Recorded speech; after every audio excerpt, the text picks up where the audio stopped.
내용이 뭐였어요? 신제품 개발의 중요성. 두 번째가 신제품 개발의 실패 및 성공 요인. 그다음에 마지막 우리가 신제품 개발 프로세스에 대한 개발적인 설명을 했습니다. 오늘은 두 번째 시간으로 여기 나와 있는 대로 시장 기회의 확인이라고 하는 파트인데, 녹차에서 보다시피 세 가지로 구성이 되어 있습니다. 한 가지는 사업 기회에 대한 거하고, 두 번째는 시장 기회에 대한 거, 그리고 이제 마지막으로는 그러한 기회를 어떻게 개발하는 과정에 대한 이야기로 구성이 되어 있습니다. 이 책 전체가 이 그림으로 구성이 되어 있죠. 그래서 여기 보다시피 첫 번째 아이디어 탐색에 관한 내용이 오늘 하고 다음 주, 이게 2주차에 걸쳐서 구성이 되어 있는데, 여기 아이디어 탐색 중에서 시장 기회 확인, 아까 사업 기회 확인, 시장 기회 이런 거에 대한 것들이 오늘 수업 내용이고, 다음 주의 내용은 이제 고객 욕구의 확인이라든가 자료 분석 내용 되겠습니다. 첫 번째 1절에서 그 사업 기회의 어떤 개발적인 설명입니다. 그래서 우리가 사업에 대한 기회에 대한 얘기인데, 우리가 영어로는 기회하면 opportunity 그런 얘기를 하죠. 기회라는 게 뭐냐? 다시 한번 정해보면, 뭐 어떤 때 기회가 있다고 생각하느냐? 다시 말하면 기업의 신제품이나 또는 신서비스나 또는 신사업을 위한 욕구를 창출하는 일련의 환경이 호의적일 때 우리는 기회다. 환경이 호의적인 거예요. 어떤 환경이 호의적이에요? 기업이 어떤 신제품이나 신서비스나 신사업과 관련된 소비자의 니즈, 그 욕구를 갖다가 창출하는 것과 관련되어 있는 호의적인 환경이 있으면 바로 그것은 기업한테는 기회가 되는 것이다. 그래서 기업은 고객에게 그 기업에서 가지고 있는 능력을 잘 꾸려서 탁월한 가치를 전달하기 위해서 기업에 유리하고도 유익한 환경을 활용해서 기회를 갖다가 사업의 기회로 만드는 것이 상당히 중요한 관건이다. 여기서 우리가 사업의 기회라고 하는 건 뭐냐? 사업의 기회라는 것은 예를 들어서 불완전하게 정해진 시장 욕구가 있거나, 또는 제공되지 않는 자원이나 서비스가 있거나, 또는 정의하지 않는 기술, 또는 자기네 회사에서 어떤 발명을 한, 그리고 어떤 아이디어가 있고, 그러한 기회가 경쟁자가 아직까지는 다루지 않았다고 하면 그것은 자사 입장에서는 분명히 사업의 기회가 되는 것이다. 그러한 사업의 기회를 갖다가 활용하려고 하면 제품의 컨셉을 창출해야 되는데, 그래서 우리가 제품의 컨셉 창출하는 것은 시장 기회를 갖다 결국은 활용하는 것이고, 그것은 자원의 유형이라든가 그 양, 이런 것들을 우리가 확인해야 되는 단계로 넘어간다. 여기서 우리가 잠재적인 고객을 잘 확인하는 게 상당히 중요하다. 그래서 충족시킬 특정한 어떤 욕구, 그것을 확인하고, 시장의 규모나 또는 시장 점유율을 증가시킬 수 있는 규모를 확인하고, 그리고 시장에서 탐색한 미충족의 욕구를 처리하는 것이 관건이라고 볼 수가 있습니다. 이런 과정을 통해서 우리가 시장 기회를 갖다가 리서치, 조사를 해야 되는데, 시장 기회를 조사한다고 하는 것은 바로 시장의 기회를 발견하는 것과 관련되어 있는 것이고, 그걸 통해서 우리가 신상품을 기획하고, 그리고 그런 과정을 진행하려고 하면 고객의 욕구를 갖다가 분석하게 된다. 우리가 두 번째 기회의 유형과 관련해서, 기회는 이 그림에서 보다시피 세 가지로 구성이 됩니다. 기회 1, 기회 2, 기회 3라고 하면 수평 축에 해결안에 대한 지식이 나와 있고, 수직 축에 욕구 지식이라고 하는 차원으로 그림을 그리면, 기회 1이라고 하는 것은 현재 상황에서도 자기네 제품이나 서비스에 대해서 개선을 한다거나, 약간 확장을 한다거나, 또는 조금 변형을 시킨다거나, 또는 원가를 줄이는 정도의 기회 완이 있을 수 있고, 기회 2라고 하면 현재는 미제공하는 욕구죠.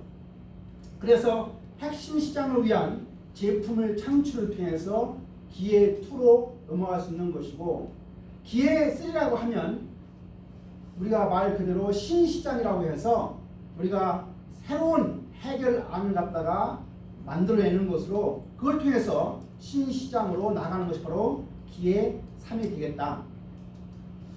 세 번째로 우리가 기회의 창이라고 하는 게 있습니다. 영어로는 윈도우 오퍼튜니티라고 하는데, 이러한 기회의 창이 기회로 이용될 수 있는 하나의 윈도우 창문이라고 볼 수가 있습니다. 그런데 이러한 것을 좀 더 내용을 보면, 특정 시간에 짧은 기간 동안에 열렸다가 어느 정도가 되면 닫힌다.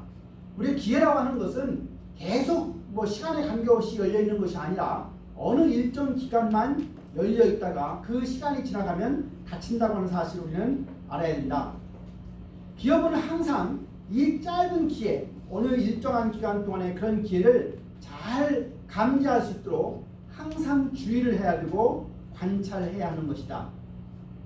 그러기 위해서 우리가 내부적 환경으로 기회의 창이 열려졌을 때, 기업은 시장의 어떤 상황이라든가 그 기업의 역량, 이런 것들이 그것이 적합하다고 하면 전략적으로 우월한 위치를 선점할 수 있는 것이다. 그래서 신제품을 위한 시장에 출현하면 기회의 창이 우리가 열린 것으로 보고 새로운 진입이 대개 일어나게 된다.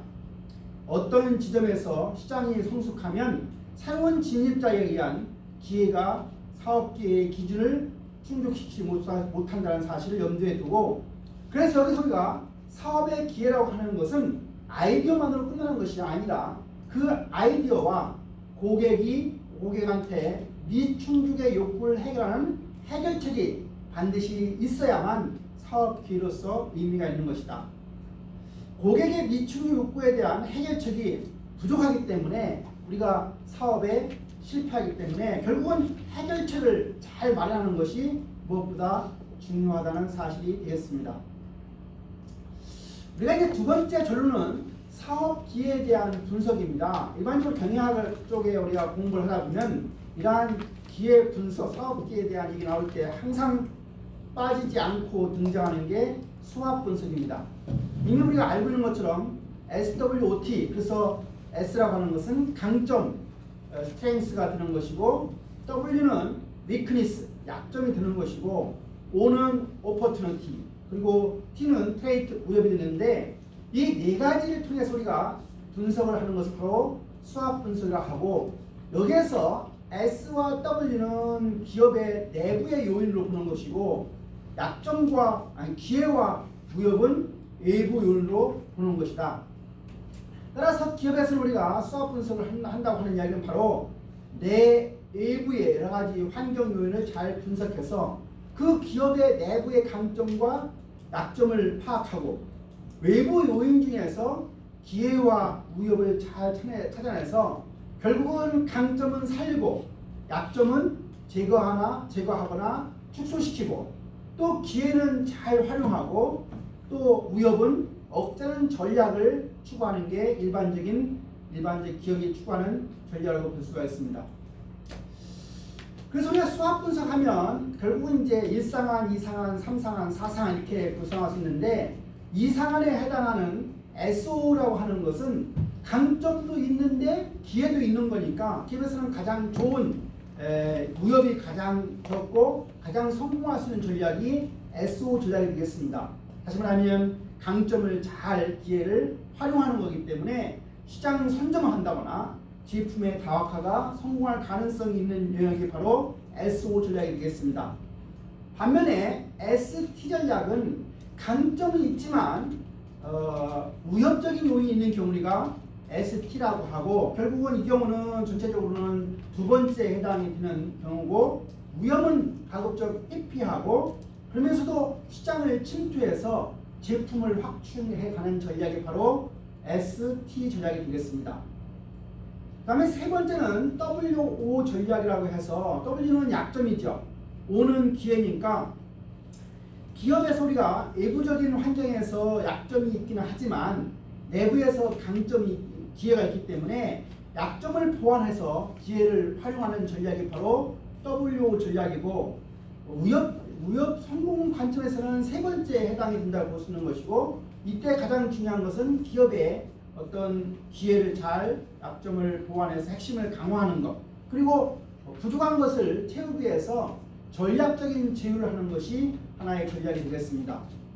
마지막으로 WT 전략이라고 하는 것은 약점은 보완하고 위협을 극복하는 전략이기 때문에 가장 회사에서는 어려운 상황이라고 볼 수가 있는데, 그럼에도 불구하고 그 기업들은 이러한 WT도 적절하게 잘 회사에서 철수 전략을 한다거나 또는 어느 부분에 집중을 통해서 그 기회를 잘 우리가 나름대로 활용하는 전략이 되겠습니다.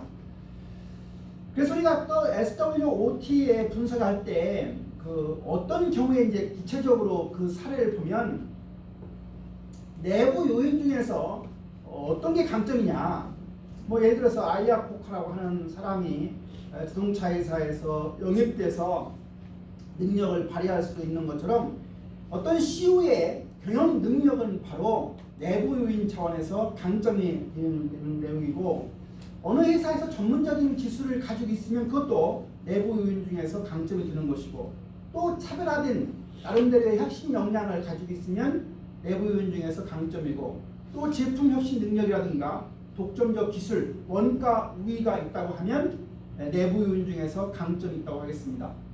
반면에 내부 요인 중에서 약점이라고 하면 고객의 요구사항이 점점 증가한다거나, 두 번째는 경쟁 지위가 자기 자사가 약화된다거나, 또는 자기네 회사에서 제공하는 제품군이 협소하거나, 또는 설비가 부족하면 결국은 생산 능력이 취약하게 되는 거죠. 그런 것들이 되면 결국은 약점이 되고, 또 핵심 역량이 크지 않고 부족하면 그것도 약점이 되는 것이고, 마케팅 능력이 부족하면 또 내부 요인 중에서 약점이 되겠습니다. 3, 4만에 해당이 되는 것은 외부 요인 중에서 기회에 해당이 됩니다. 그래서 어떤 경우가 기회냐, 외부 요인 중에서 산업이 그 분야가 세계화된다거나, 또는 신시장이나 잠재 고객이 출현한다거나, 또는 시장 성장이 점점 가속화된다거나, 또는 새로운 기술이 출현한다거나, 일반적인 소비자들의 소득이 증가한다거나, 또는 정치, 경제, 사회, 문화, 법규가 변화하게 되면 이것은 외부 요인 중에서 하나의 기회가 될 수도 있습니다. 마지막으로 외부 요인 중에서 위험이 되는 경우가 어떤 경우냐, 위협이 되는 경우가 어떤 거냐. 그래서 신규 경쟁자가 진입이 되면 그것도 하나의 위협적인 요인일 것이고, 대체재가 증가하는 것도 위협적인 요인이고, 경기 불황이나 환율이 요즘에 우리나라 환율이 상당히 많이 올라가는데 그러한 환율이 불안정한 것도 위협적인 요인이고, 구매자나 공급자의 협상력이 증대되는 것도 위협적인 요인이고, 그 다음에 인구가 상당히 불리한 변화, 여기서 인구 패턴의 불리한 변화라는 얘기는 우리나라 상황에서 뭐 고령화가 점점 많이 진행이 되고 있고, 신생아 숫자가 점점 감축하는 것은 기업 입장에서 보면 상당히 불리한 여건이라고 볼 수가 있는 거죠. 그 다음에 우리가 이제 이러한 사업기회 분석할 때 또 하나 등장하는 게 항상 하버드 대학의 마이클 포터 교수가 쓴 경쟁 전략에서 보여주는 5가지 파워에 대한 얘기입니다.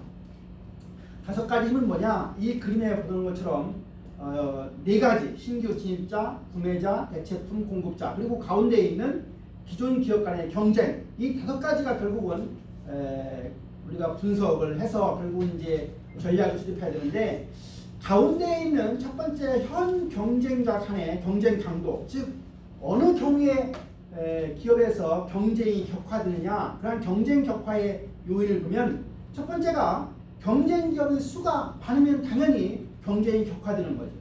그리고 경쟁 기업의 규모나 힘이 동등할 때도 완전히 차이가 나면 경쟁이 격화되지 않는데, 그 유사한 정도의 힘을 가지고 있을 때 가장 경쟁이 격화되는 거예요. 또 성장이 상당히 급속하게 이루어진다거나, 또는 재고 비용이 높거나, 또는 차별화가 없으면서 전환 비용이 들지 않을 때, 전환 비용이 들 때는 경쟁이 심하지 않는 거예요. 근데 경제 전환 비용이 들지 않을 때 오히려 경쟁이 격화되는 상황이 됩니다. 두 번째, 우리가 이 그림에서 위에 나와 있는 신규 진입자의 무역에 관한 내용입니다. 신규 진입 기업은 기존 기업과의 어떤 경쟁에서 생존하기 위해서는 항상 공격적인 마케팅 전략을 구사하기 때문에 신규 진입자가 우회됩니다. 두 번째, 우리가 기존 기업이라고 하는 것은 그 과도한 경쟁을 막고 수익을 유지하기 위해서 진입 장벽을 높이는 다양한 전략을 실행하게 됩니다. 그래서 진입 장벽을 높이는 방법이라고 하는 것은 규모의 경제를 갖춘다거나 또는 제품을 차별화한다거나 또는 유통 채널을 갖다가 잘 확보한다거나, 유통 채널을 확보한다는 얘기는 전방통합, 후학통합 중에서 전방통합을 한다는 얘기죠. 그리고 원가의 전략을 실행해서 그런 능력을 가지게 되면 신규 진입자에 대해서 상당히 무역적인 요인이 될 수가 있습니다. 세 번째는 대체재가 있는 경우가 상당히 위협입니다. 대체품이 등장은 기존 산업에 큰 위협이 될 수 있다. 그래서 해당 산업의 제품과 유사하고 동일한 고객의 범주 요구를 충족시킬 수 있는 제품이 있으면 그런 제품으로 대체재로 쉽게 전환할 수 있기 때문에 대체재가 위협이 되는 것이고, 동일한 시간대에 소비하는 어떤 대안제 이런 것도 큰 위협적인 요소가 될 수 있고, 마지막으로 가격 인하가 불가피하고 수익은 상대적으로 떨어질 때도 대체재가 위협이 될 수가 있습니다. 네 번째는 공급자의 협상력입니다. 즉 공급자와 교섭력을 강하게 하는 요인은, 첫 번째는 소수의 공급자에 의해서 지배되고 있는 경우가 해당이 되고, 두 번째는 구매자가 공급자를 교체할 때 전환 비용이 높은 경우, 그리고 세 번째는 공급자가 전방 통합에 나설 경우에는 공급자의 협상력이 높아진다. 반면에 구매자의 협상력이 높을 때는 언제냐? 여러분들 요즘에 한일 간의 어떤 여러 가지 갈등 문제 때문에 세 가지 품목에 대해서 일본에서 제재를 한다고 하는데, 이게 불화수소 같은 걸 생각해 보세요. 불화수소라는 게 반도체를 만드는 데 들어가는 품목인데, 결국은 구매자가 누구예요? 삼성전자가 구매자가 되고 일본 기업이 결국은 판매자가 되는 건데, 구매자 협상력 관련해서 그거하고 한번 생각해 보세요. 구매자가 소수이고 대량으로 구입하는 경우, 그러니까 불화수소를 구입하는 사람이 뭐 삼성전자나 SK 하이닉스라고 하면 뭐 크지나 많지 않겠죠.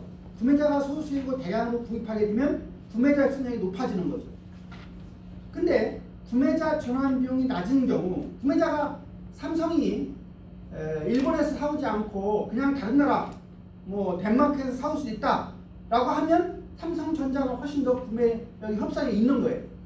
근데 현재 우리나라 상황은 불화수소라는 것은 세계에서 만드는 업체가 거의 없고, 만들다 하더라도 일본 제품처럼 99.999%의 어떤 순도, 품질을 갖는 기업이 없다고 하는 이야기는 삼성전자의 협상력이 없다는 얘기죠. 제품이 표준화되어 있거나 차별화가 적은 경우, 결국은 차별화가 안 되어 있으면 어디든지 사올 수 있으니까 구매자 협상력이 있는 거예요. 근데 일본의 불화수소가 차별화되어 있다고 하면 일본 기업이 훨씬 더 협상력이 있는 거죠. 그리고 구매자가 후방 통합에 나설 경우, 삼성전자가 그런 불화수소를 직접 자기들이 만들거나 하청 계열사를 확보하고 있다고 하면 삼성전자인 구매자 협상력이 더 큰 거죠. 지금 이제 우리나라의 경우에 결국은 이제 불화수소 등등 몇 가지 품목에 대해서 화이트리스트 지정과 관련해서 여러 가지 문제가 있는데, 결국은 이런 것들 전부 다 마이클 포터가 얘기하는 5가지의 힘과 관련해서 우리가 분석을 해봐야 된다. 그 다음에 사업계를 분석할 때 한 가지가 삼시 분석입니다. 뭐 C라고 한 이유는 C자로 시작하는 단어 3가지에서 나왔어요. 하나는 자기를 자사해서 컴퍼니라고 하는 회사의 C자고요. 그 다음에 경쟁자라고 하는 컴퓨터 해가지고 C고요. 그 다음에 이제 고객이라고 하는 소비자의 커스터머의 C가 되겠습니다. 그래서 고객과 경쟁자와 자사의 어떤 현재 상태를 분석하는 기법이 삼시 분석이 됩니다. 여기서는 어떤 걸 분석하느냐? 결국은 고객이나 시장의 욕구, 추세, 트렌드는 무엇인가 우리가 살펴보는 것이고, 또 하나는 고객이 어떤 KBF라고 하는 것은 키 바잉 팩터니까 고객의 어떤 주요한 구매 요인이 무엇인가, 고객이 우리 제품을 구매하는 주요한 이유가 뭔가, 그걸 갖다가 우리가 분석할 필요가 있고, 경쟁자의 강점과 약점은 무엇인가, 또 자사의 어떤 시장에서의 영향력의 크기 또는 기술 능력은 어느 정도인가, 이런 것들을 분석하는 게 바로 3시 분석이 되겠습니다.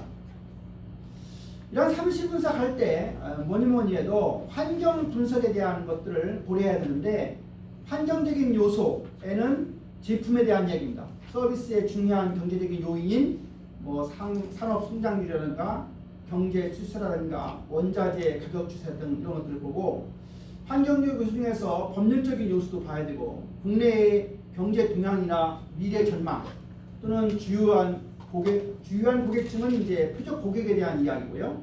그래서 표적 고객에서는 고객별 매출액이 어느 정도 되는지, 주요 고객층은 누구인지, 내수와 애자, 국내에서 팔리는 비율은 어느 정도인지, 또 주요 경쟁자, 그 주요 경쟁자의 회사는 어느 회사고 시장 점유율은 어떤 건지, 그 다음에 이제 경쟁 환경도 봐야 되고요. 제품이나 서비스 이런 것들을 우리가 본문에서 환경 분석을 하게 됩니다.